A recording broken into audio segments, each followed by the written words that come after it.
ঘরে জ্বালা, বাইরে জ্বালা, যাদের জ্বালা আছে আমার কাছে চলে আসুন। আমার কাছে ঔষধের দ্বারাই সব জ্বালা মিটে যাবে।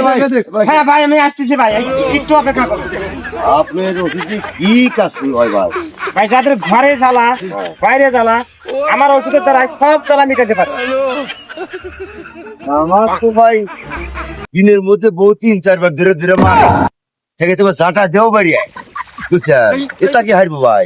এ জ্বালার ওষুধ আছে ভাই? আছে আছে আছে ভাই। আমার একটা না ঔষধের দ্বারাই আপনার বউ আপনার সাথে এমন ব্যবহার করবে, আপনার বই কাছে ছাড়তে পারবেন না। তাই তাই দাম কত ভাই? ভাই দামের কথা বলবেন না, অতি নগণ্য। কয়টা ভাই কতলি? 100 টাকা পিস।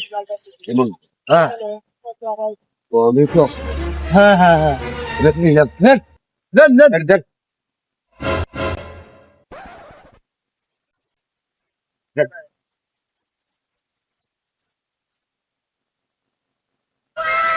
এই নেন ভাই, আপনি কি 3 প্রতির পাওয়া দেবা? আমাকে সব সময় এখানে পাবেন।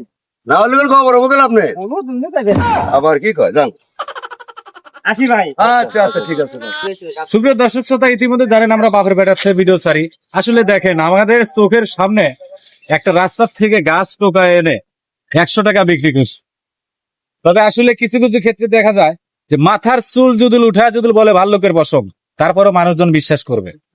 কারণ এই কথা কি জন্য বলতেছি, যে আসলে টাকাটা আপনি হক করে নিলেন না বেহক করে নিলেন সেটা তো আল্লাহ পাকই জানে। কিন্তু তারের ভিতরে মানুষের যদি আপনি ফাঁকি দেওয়ার চেষ্টা করেন, আসলে আপনি নিজেও ফাঁকি করবেন। এটাই বাস্তব। থ্যাংক ইউ, সবাই ভালো থাকবেন।